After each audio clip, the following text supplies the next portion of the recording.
Live stream is on. All right. Well, thanks everybody for joining this week's weekly kind of hangout for the Dalten Collective. And as we kind of get started every week, I just wanted to share some thoughts about what I've been thinking about in relationship to the Dalten Collective and why we're here. So first and foremost, we are here because we are interested in community. We are interested in support, both financial and social. And Dalten Collective exists for those reasons for its members. So what are we doing here? We're drawing from people from all over the world. So in the digital context, this is a global community who think in a similar way and have a similar aesthetic to do work together and support each other. So that's different in the way that you do that physically in a company, in a physical company, physically located. It has a mission and it has like a vision. That's a thing that it does. And then the people sort of come and go. In our group, it's more about the people. The people are the most important part of this group, and the things that we do change. So we have some advantages, right? We can pool from all over the globe. We can coordinate and we can communicate even in the midst of a pandemic, for example. We can use digital currencies to move value across borders. We can work on almost anything digital, whether that be consulting or writing code and applications, or any of those things are the things that Dalten is going to be good at. Okay, and that's the kind of the reason why we're here and what we're all about. Where are we though in that stage of becoming or being? Currently, we have a weekly cadence. This is why you're here. So we have some time at which we can gather together and sort of see each other and meet each other and be in contact, which is really great. Then we also have this thing that I started with this podcast to sort of also have shared experiences in an asynchronous fashion so that we can listen to things and have some sort of shared understanding. And I think podcasts and sort of content like that is a good way of doing that. So if you haven't listened to the latest podcast that I did with Minderfolden yesterday, I really do encourage you to give it a listen. It's a bit long, it's about an hour, but there's some really great content in there, and he's a really entertaining guy. So please do go ahead and listen to that. And I'm posting all this stuff in our channels, in our links channels for you to reference later on. So that's cool. But Dalten is real. It is becoming more and more real every day. I think about Dalten Collective every single day. And it's something I have been thinking about for nearly a year. Or to some extent, when the Dalten Star, when I purchased that star in 2015 or whenever that was, that name always had some particular meaning for me, and I didn't really know why at the time. And then as I progressed through my kind of crypto career, it became more apparent to me that what was needed was something like this group, was something like a group that could gather online, which could support itself financially and had strong social ties. And that's what is being built right now. Hey, Ted, nice to see you. All right. Yeah, you too. So that's why we're here, and this thing is becoming a real thing, and there's a lot of evidence of that. Just the fact that we've got more people here every week, we've got an actual sort of on-chain experiment running currently with a planet that is now owned by the Multisig for this group, and as far as I know, that is the first time that's happened. I could be wrong, and it's possible that other azimuth points have been managed with other smart contracts, but it's still early on in sort of the ecosystem for Urbit and Urbit address space. And so the things that we're doing here, I think, are consequential and important. Yeah. So that's my introduction. Let's just get right into the agenda for today. So I asked Mehir to be here. Mehir Roy is a co-founder of a group called Couruse One. And what Couruse One sort of does is they do sort of validation as a service in sort of blockchain, but probably, I guess that's not necessarily limited to blockchain, but so they early on focused on with the Cosmos network. And Mehir has been around in the space for a long time. As I mentioned before we started recording, that Mehir also was a co-host of a very popular crypto podcast called Epicenter. So I invited him here to give us some idea of what it's like to actually run a business, a crypto business that is sort of DevOps oriented / service oriented / crypto, right? Which is some of the things that we've been thinking about with Dalten Collective that we might be able to offer either other, more likely than not, other people in the Urbit ecosystem as services, but it's sort of roughly, I think, in line with some of where we're thinking. So I asked me here to kind of give us an idea of what it's been like over the last almost 2 years running this company, and what are the things what we might want to think about when we also look to start actually trying to make revenue. So with that, Mehir, go ahead, take it away. Hello, do you hear me? Okay. Yeah, so I've been involved in the crypto space seriously since the end of 2013 when the Bitcoin bubble happened. I first got into crypto in 2011 and then wanted to buy some Bitcoin, and my bank in India did not allow me to send money to Mt. Gox in Japan. And so that's probably the greatest miss I'm going to have in my entire life, because I was about to put $3,000 into Bitcoin in 2011. Then over the years, I've done a few different things. I think the things that have worked out are Epicenter, the podcast, where I'm one of the major shareholders, and I used to be a major host, but I've kind of dialed back down on my hosting right now. And around 2.5 years back, me and my business partner Brian Crane, we started building validators because we felt there was a generation of proof of stake networks on the way. We felt that proof of stake was kind of essential because the nature of proof of work is that there can only be one or two networks, and we felt many more people wanted to build networks. So you needed something like proof of stake that could secure, hundreds of networks. And we saw proof of stake on the horizon, and we started to do the simplest thing, which was to build a validator. Now, over the past 2 years, we had a rough start because building a validator is a very DevOps heavy, infrastructure heavy field, and I had no experience in DevOps, and I was building the engineering team for this company. So we had a rough start, but in the end we managed to assemble a team, and we managed to build a lot of DevOps automation around hosting validators. Since then, we've kind of progressed a little bit, for lack of a better word, like up the stack. So in the early days of proof of stake, the only way you could delegate was to use the command line. And even today, it's really hard to understand, for example, how much money you're making. So we built this product we call Anthem. It is anthem.couruse.one. And this is essentially like a tool where you can plug in your address, you can stake your coins in different networks, and it will give you like very thorough analytics on how much money you've made. So that's kind of where the company is at. So we have validators live on, I think, 6 or 7 networks, with 3 or 4 more coming in the summer. So we'll be live on 10 networks. There's roughly $25 million under management with all these validators. And we have Anthem live for 1 network, which is Cosmos.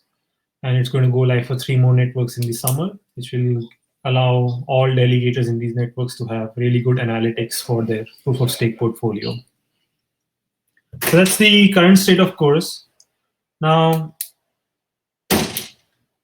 I guess like the final thing I'd like to talk about is like, why am I interested in Urbit and the Dalten Collective?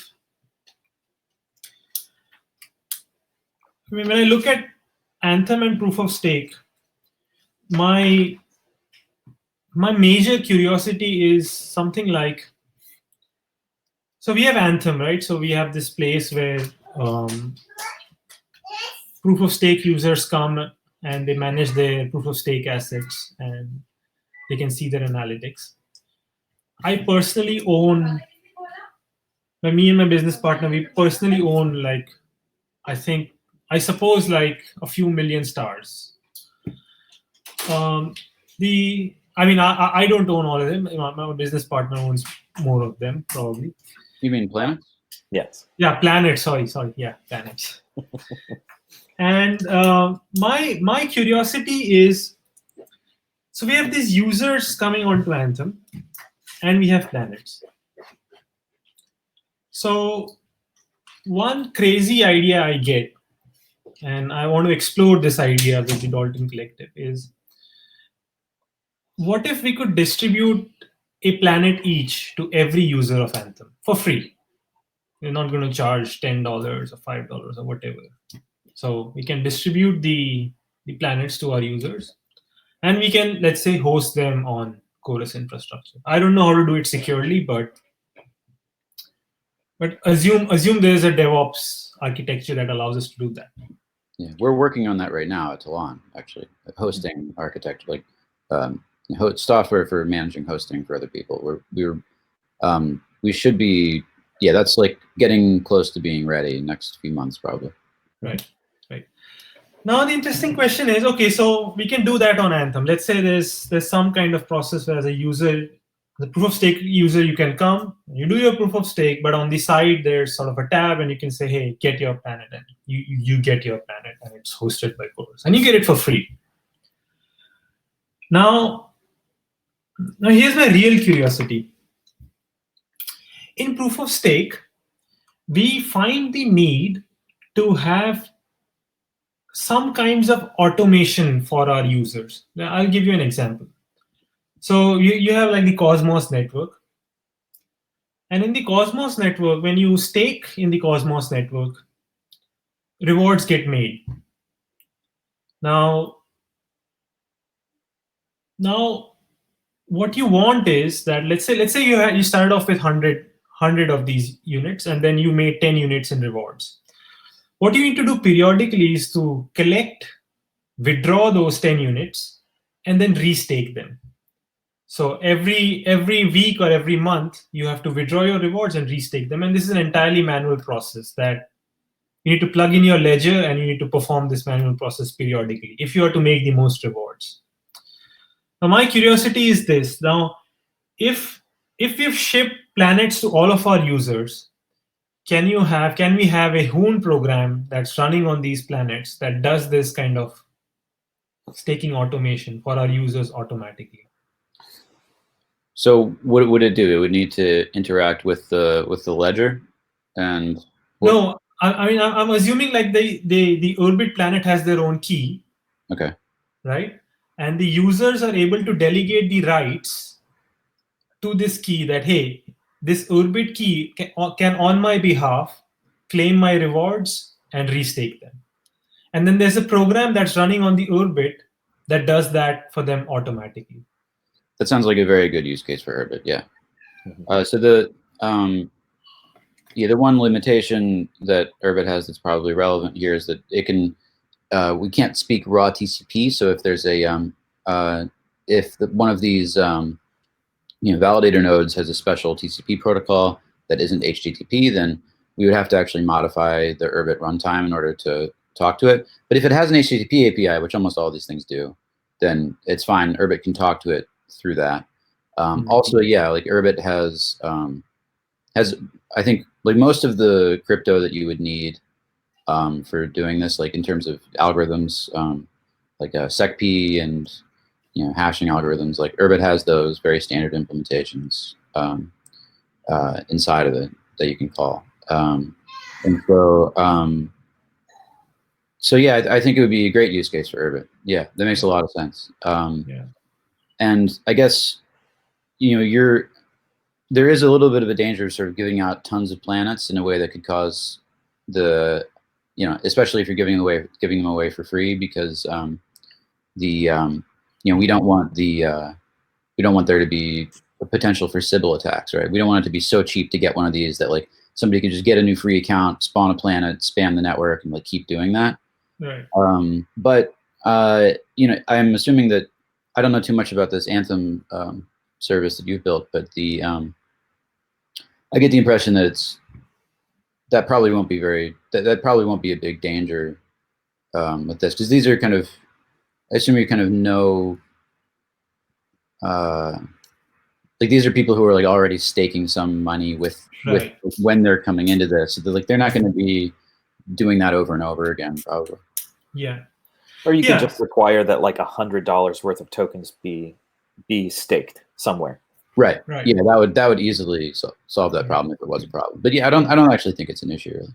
Right. But it's just it seems like worth mentioning. The other thing I should mention here is that Urbit has not been audited for security. So while the architecture lends itself to security, and we have all these cryptographic primitives, you know, at the moment you should treat it as just like a like an open wound in your security landscape, because we haven't hardened it. Now that's on our to-do list for this year. So by the end of the year, we hope to pass a security audit and really have the thing be. And so unfortunately, it's hard for me to recommend you do this right now, because it's like people have actual money staking with these things. Like the only way we encourage people to use Urbit right now is like in a way where they're not putting real valuables in there. But yeah, I think by the end of the year that should change. And so and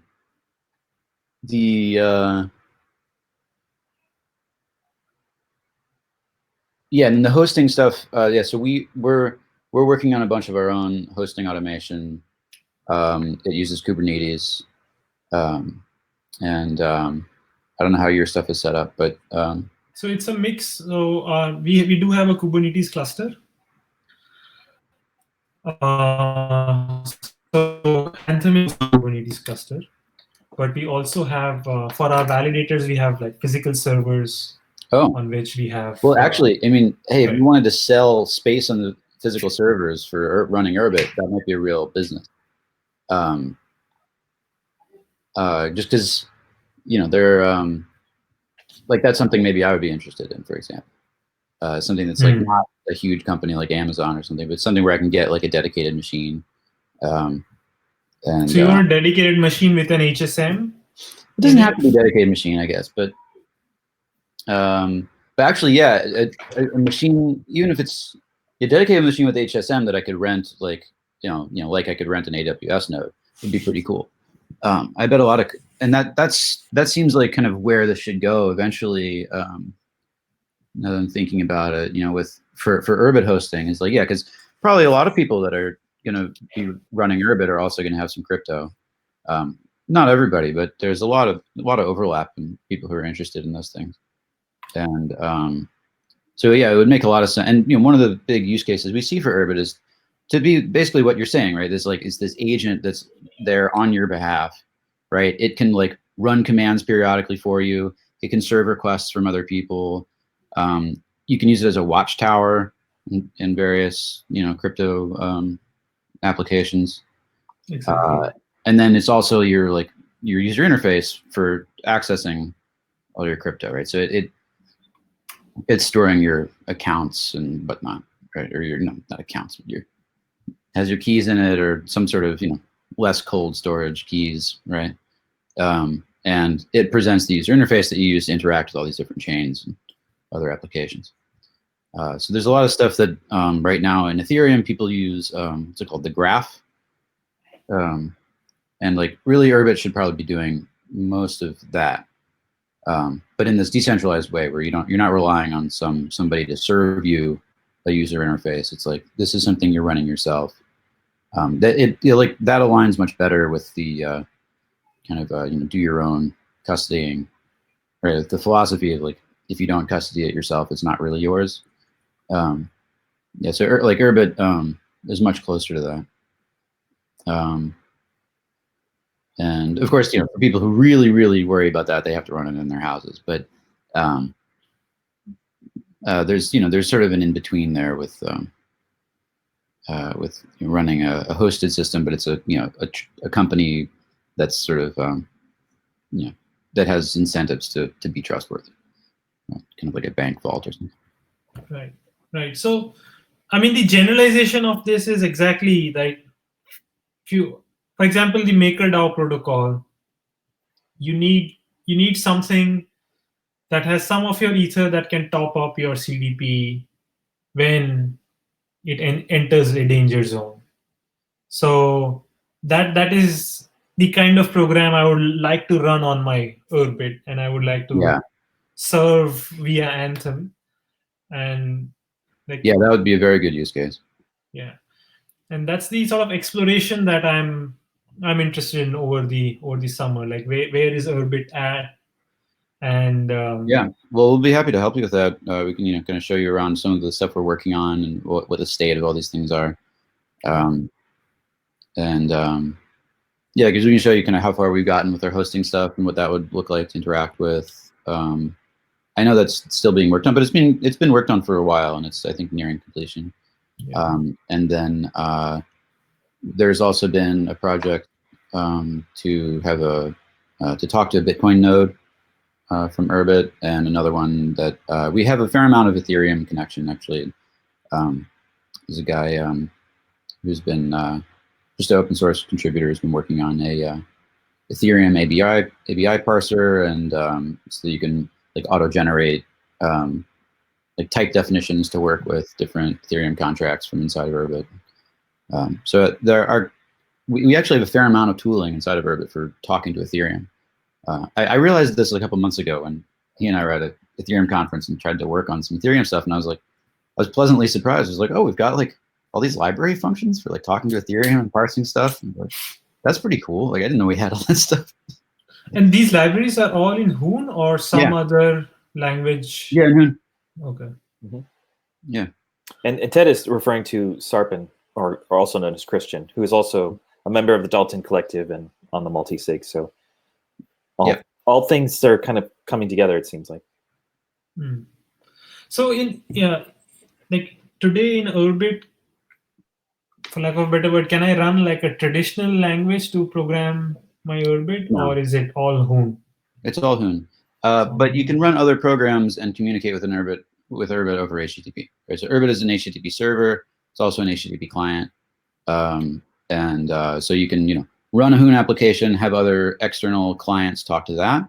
That's how the user interface works, right? The web client for Urbit, the user is served by Urbit over HTTP. Right? To your browser. But you can also do it the other way, where you can have some other program running and then have Urbit be a client of that. And you can kind of whichever is most appropriate. But it's like if you want to use Urbit as a development platform in the company, for example, Couruse, but this is any company. Yeah. Then the engineers need to learn Hoon. It's kind of like at least one of them, I think so. We're working on that particular problem, right? Of like, well, okay, if you want to work with Urbit, you have to learn Hoon. It's something that we have a proposal for changing a bit by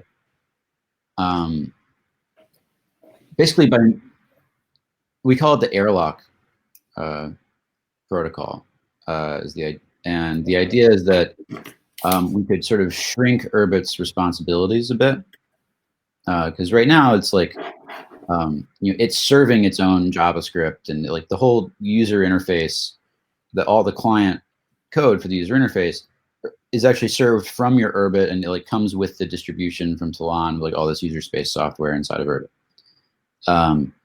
But now there's this problem of like, okay, well, you want to actually do something, you have to mess with it in Hoon. And so one thing we're thinking about is like thinking about Urbit a little bit differently. In practice, it doesn't require changing that much about how Urbit works, but it's a different way of thinking about it, where sort of instead of that, Urbit would sort of be like your own personal Firebase, if you're familiar with that. So it's like a sort of full web backend, but as a service. So it's got a database and it can serve files and stuff. guess Firebase is mostly, it might just be a database, but anyway, they're like, the idea is that Urbit is this would be this backend. And so when you want to interact with Urbit, you would interact with it through some sort of external client generally.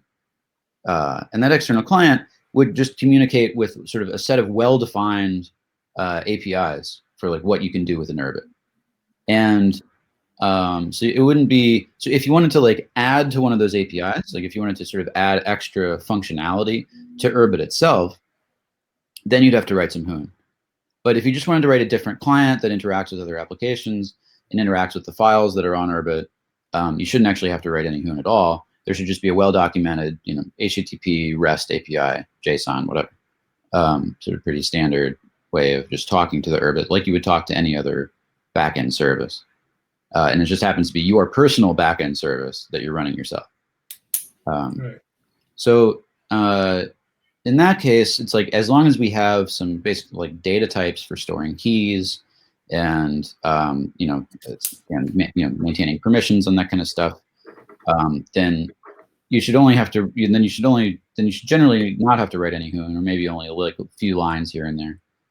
But you shouldn't have to like become an expert at it to really like build other sort of Urbit integrations with other systems, which is mostly what you're talking about, right? Because you're not talking about kind of like the actual app that you might want to write for, say, like once a month taking some funds out of something, right? Like you could either write that as a Hoon application,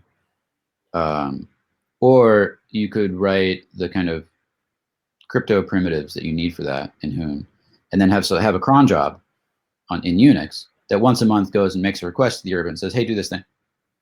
Right? And you can kind of do it either way, and you can kind of choose how much of that you want inside of Urbit or out of it.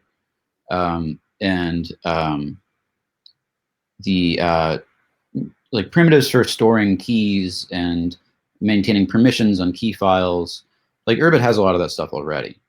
And so you probably, you can start from there. Now, writing that Hoon application might actually just be like 20 or 30 lines, the kind of thing that like, hang out on Urbit dev for a weekend, like hang out on, an Urbit talk channel for a weekend or two and like get it done, right? Maybe, depending on what you're doing. A lot of these things actually turn out to be a fairly small amount of Hoon code. And so, it might be worth doing that, or, if you've got a whole dev environment set up and deployment and all this other thing, that like stick with that and then just interact with Urbit fairly minimally, just sort of treat it as a database. So anywhere sort of between those two extremes should work, especially once we kind of commit more to this airlock protocol, which we're still sort of figuring out exactly what that looks like. Mostly, it just looks like documenting the actual APIs that we have already, and maybe exposing a few more of our application services over the web, because some of them are just exposed really within Urbit. But we might also make it more so that like there are sort of practices for so that we establish more of a standard around RPC between other applications and Urbit, and kind of standardize that more. We might kind of go further in that direction. So I think that's probably stuff we'll do more of over the next year or two, because right now we're focusing on basic hosting, reliability, and then probably at the end of the year focusing a bit more on sort of security and like getting the user interface to just be like solid. Like everything we're doing now is basically just like consolidation of a lot of like expansion work that we've done in the past couple of years, right? We went on chain and like added all this crap and have a fully featured user interface now, and now that we have all these features, it's like, okay, now we have to slow down, make all this stuff work, make it reliable, make it secure, make it reasonably performant, sort of pay off a bunch of technical debt. So that's where we're at right now, and we'll be there for the next several months, with the exception of hosting, where we are pushing forward. But yeah, so I think these facilities for working with like building external clients for Urbit, I think we'll work more on that. Probably after the end of this year would be my guess. But that's not set in stone.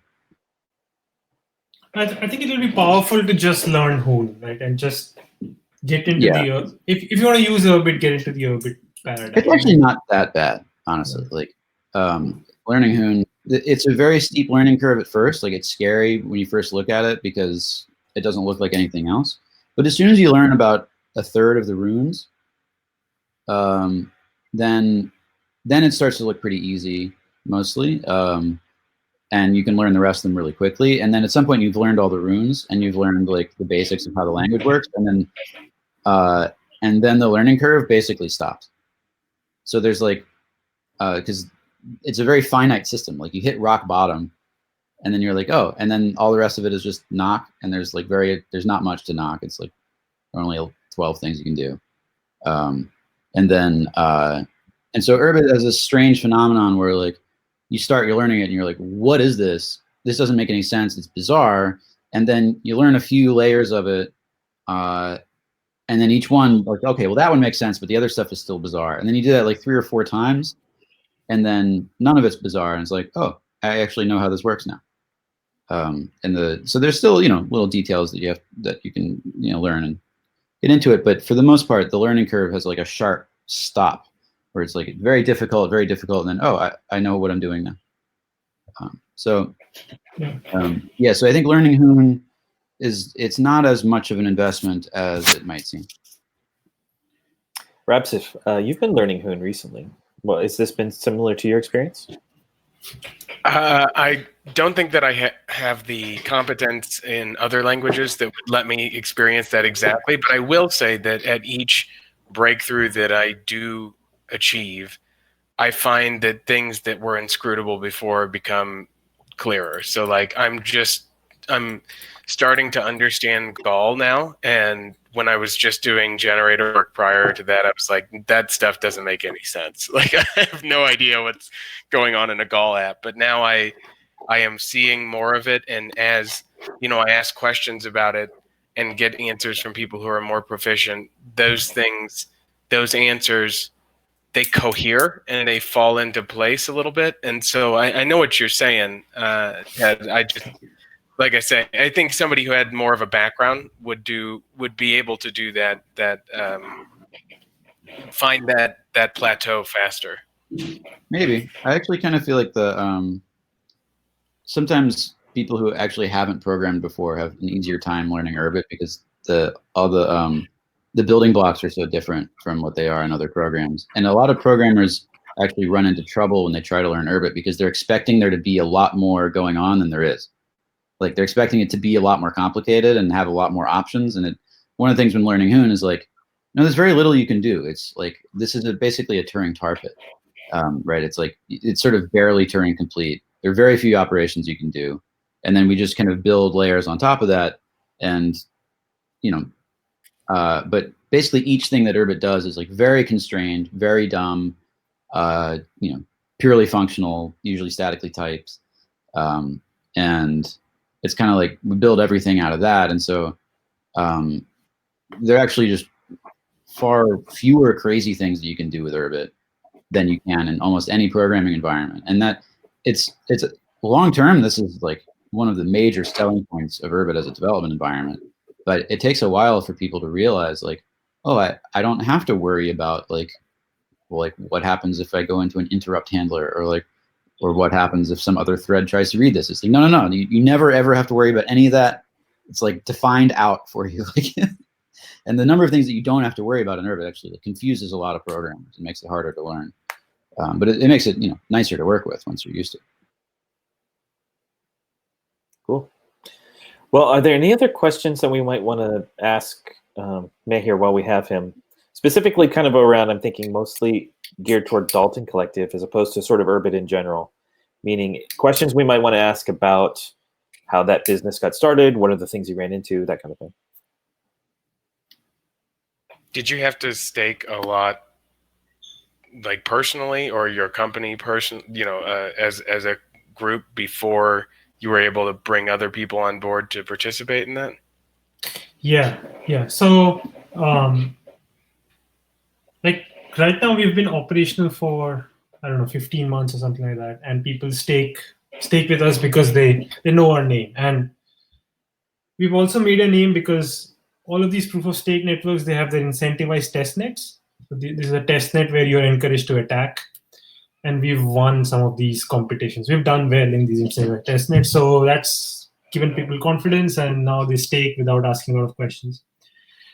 But in the early days, there were like lots of validators, and it was unclear who had really invested in building a good system. So one of the signals was, are the creators of the validators taking their own atoms with their own validator? Do they have skin in the game? And at that point, it was really valuable to be able to say, yes, the co-founders of this company, we are collectively staking X or Y on our own validator. So we started doing that. And until today, like 95% of my proof of stake assets are staked with Couruse. So I continue to do that.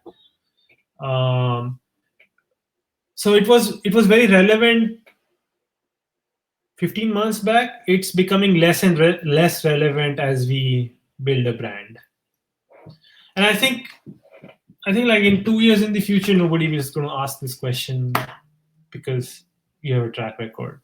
Something like that.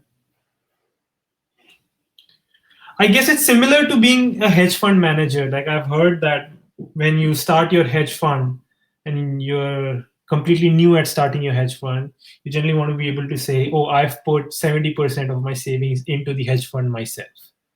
And then a few years go by, you produce returns, and then nobody asks that question anymore. So I think this is very similar here.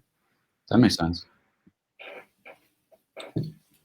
When you said that the reason you started the company was because you saw that proof of stake would allow diversification of the types of networks that can exist. Conceptually, you're saying that because with proof of work, people tend to coalesce towards one profitable coin. Is that why, or? So essentially, the security of a proof of work network is, proportional to how much electricity is being burned to secure it, right?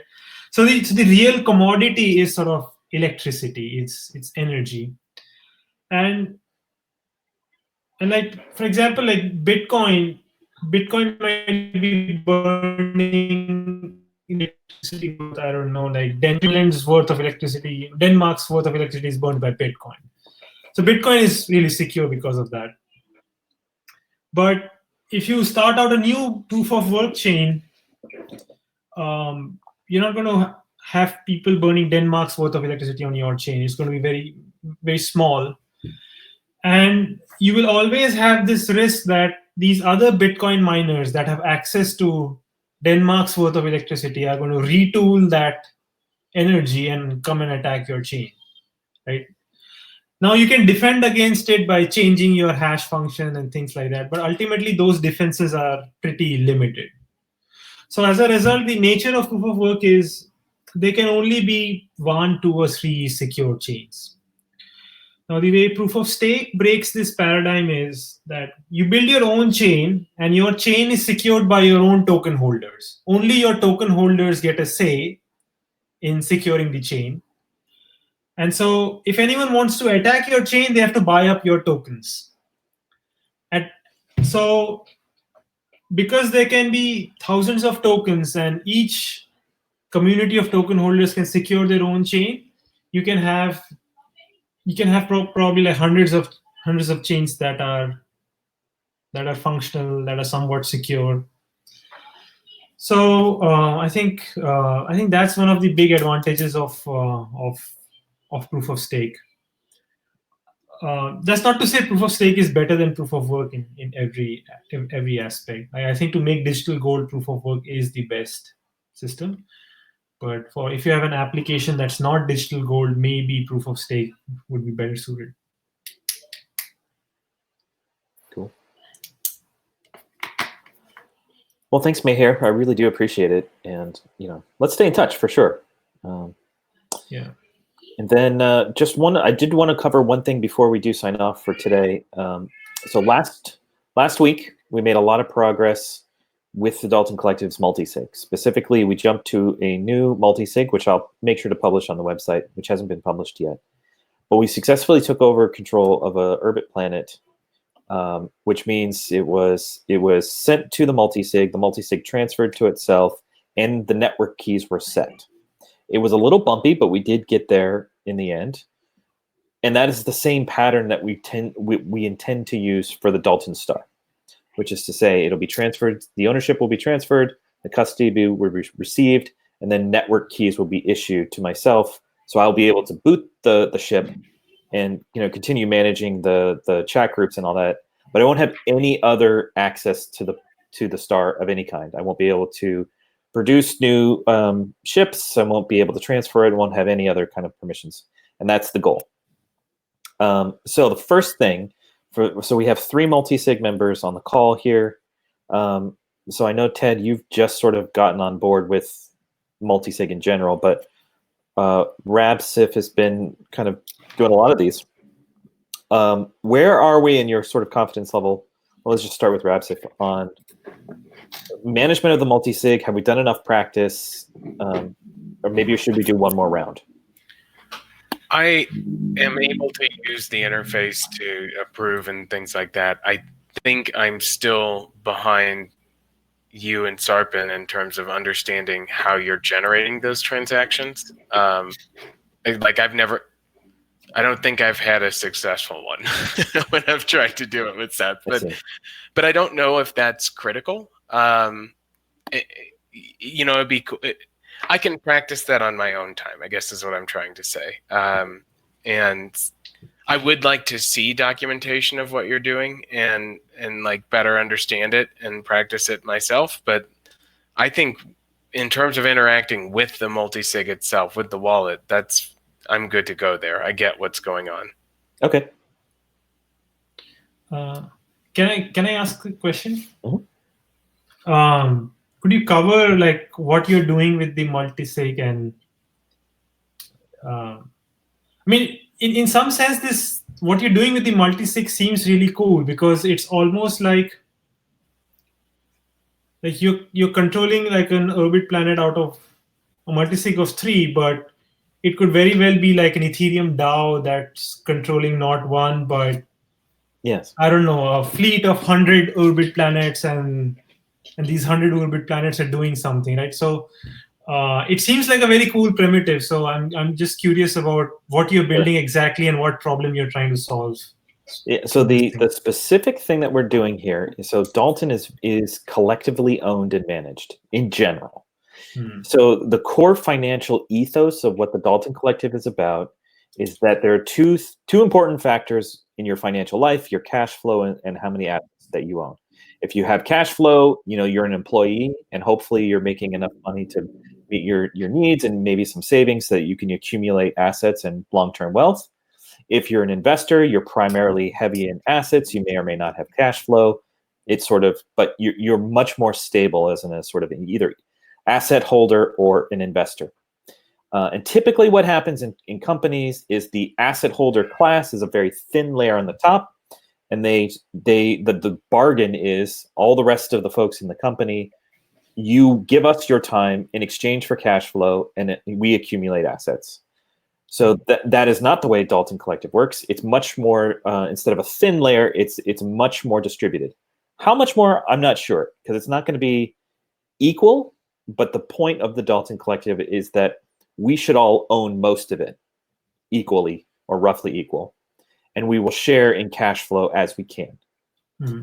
So it's important that be manifest in the actual ownership of assets.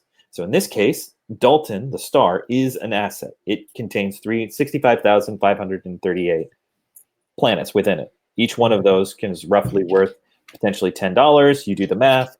If we spent years developing a reputation in hosting services and and sold them off one by one, that's a large amount of cash. So the first thing is that it needs to be co-owned. So in this case, there are 5 people on a multisig. That's the closest notion that we have to membership right now, is actual control. And well, actually right now it's just me. Like, I own it, right? I've got the key.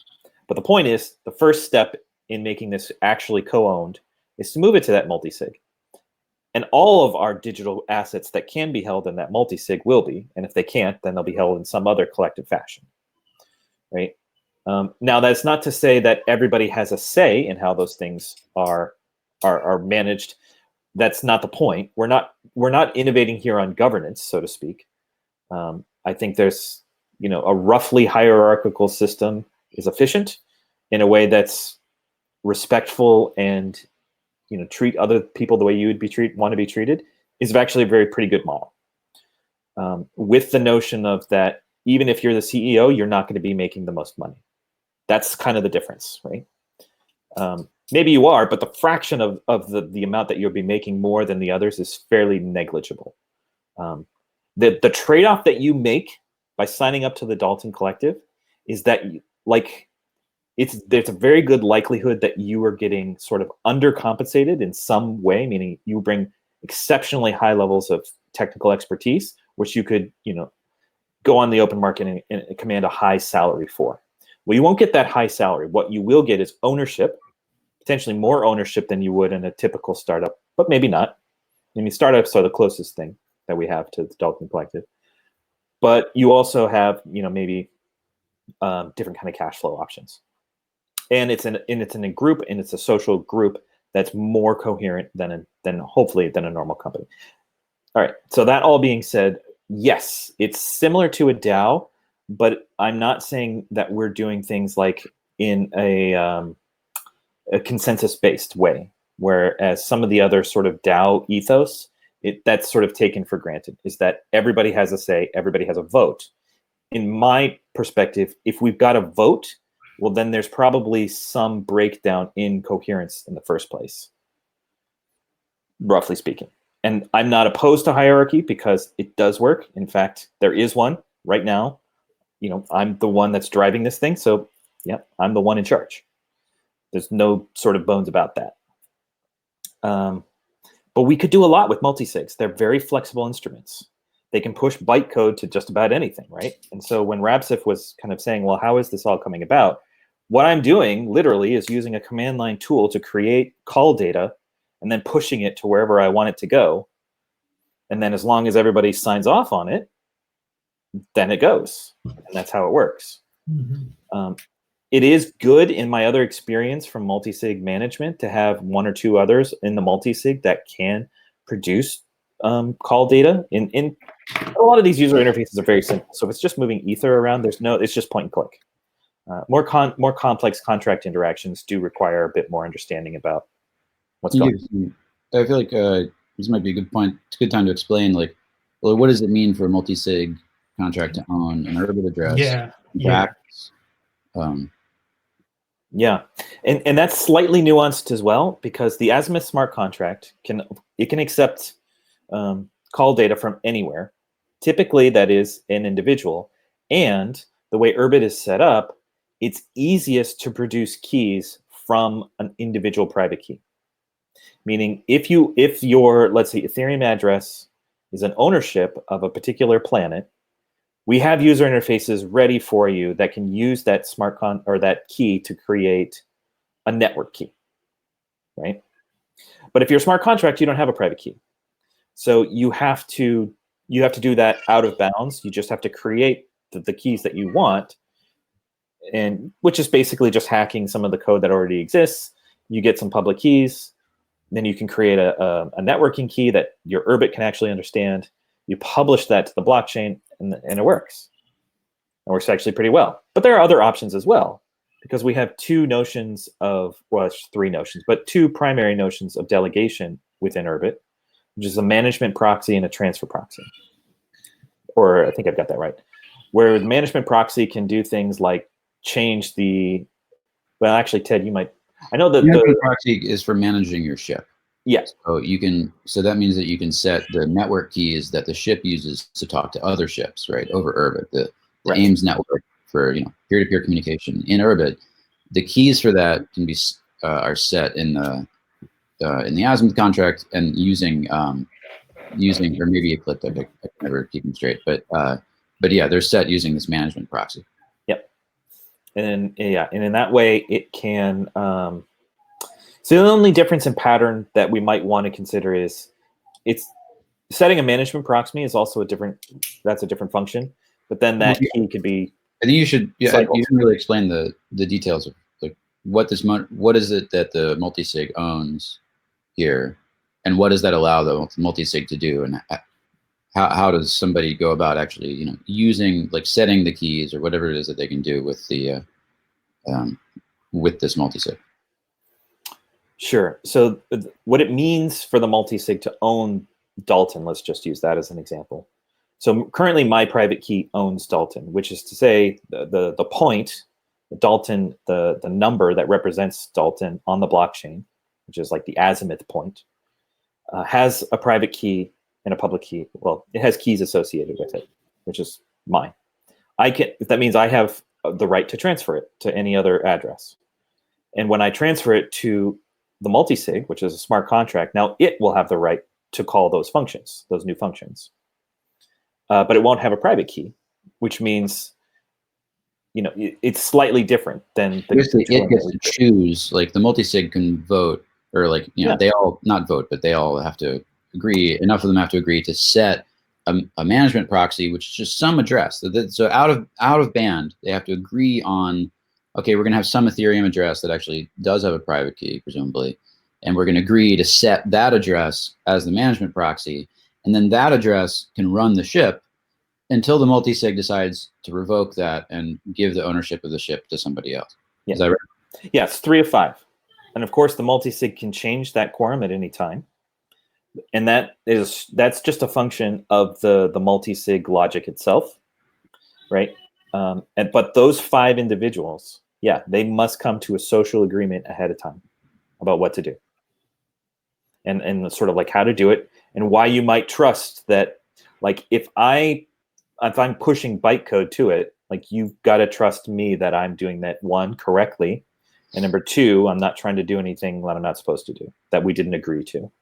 And one thing we could do actually is, like, have the multisig generate a key that's sharded, right? So that actually nobody has the full key, and you would need to have consensus from multiple multisig holders for the management proxy key, right? Like, we could actually do. I don't think we did this now, but that's something we could do. It's like, okay, no, actually, in order to change the network keys on the ship, like, we might, for Dalten the Star, we might want to do this, because that should be high friction, like, to revoke the key from Dalten, or breach it, or do anything like that. Like, and so you actually might want to have the sort of do a sort of key ceremony type thing, and get where each owner in the multisig gets a shard, but you need 3 of 5 to actually, like, change the key on the running Urbit to recover it. And this would be like a Shamir secret sharing type of scheme, probably, right? Oh, what sharing? Sorry? Shamir secret sharing? Yeah. Right. Yeah. No, that's better than just chopping it up into thirds. Yes. Yeah.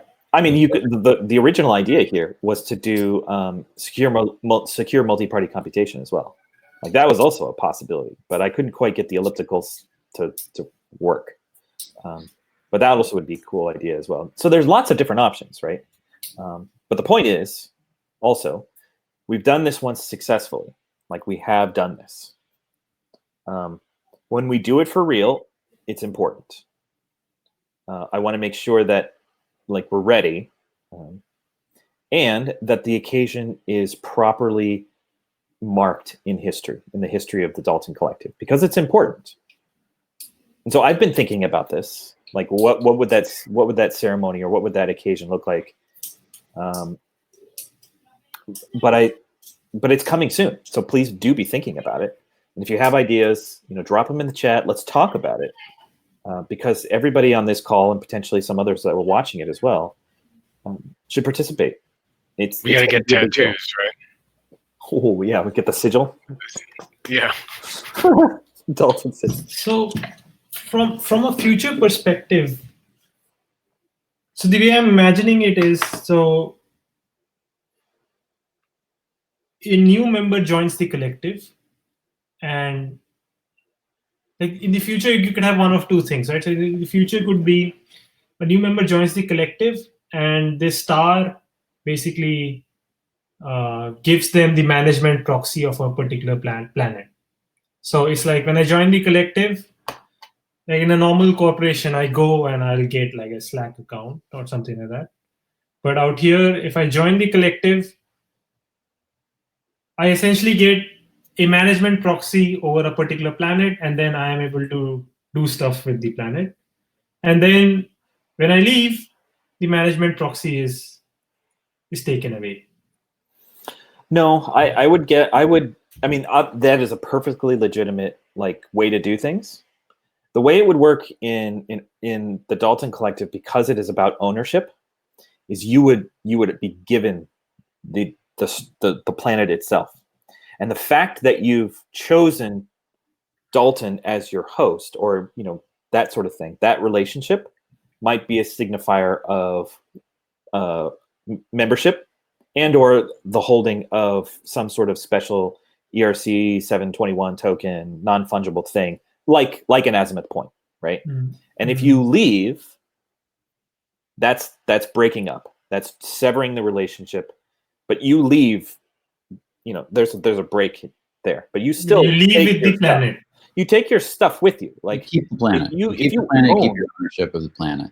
You would lose your ownership in Dalten, presumably, but your ownership of the planet, right? Because the idea is that you stay as a full person, right? Like a full Urbit citizen, or like a full Urbit citizen, and also that has this relationship with this collectively owned entity. Yeah. But it's not a cult, right? It's like you can leave. You can leave Dalten and remain, a citizen with the name that you have, and people that leave Dalten that are owed assets. They take those assets with them, right? It's not, we're not going to do things that are we'll do some incentivization for participation and long-term, that sort of thing, but it's not going to be one of those things where, oh yeah, well, you didn't put in your 4 years, so you didn't invest or something like that. Yeah, it'll be more like Moloch DAO, where you can sort of rage quit and take your stuff and go.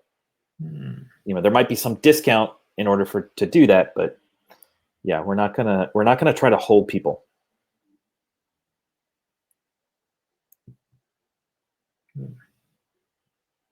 I think of it more like a relationship than an employment agreement.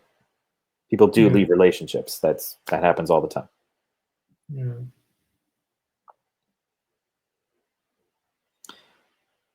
All right, guys. Well, we've been rattling on for about an hour, so I think I'm going to call it. But Meher, thank you for joining us. Ted, as always, thank you for departing your great wisdom and understanding of this all system that we're trying to figure out together. And thanks for the newcomers for showing up, and everybody watching. Join us on Urbit at Dalten-Collective or /collective. And that's our public lobby. And then you could also talk to us there and get joined into the group at a later time, which is a group with far more features and functions and links and all that kind of stuff. All right. So enjoy the rest of your day, everybody, and we'll see you next week. Thanks, man. All right.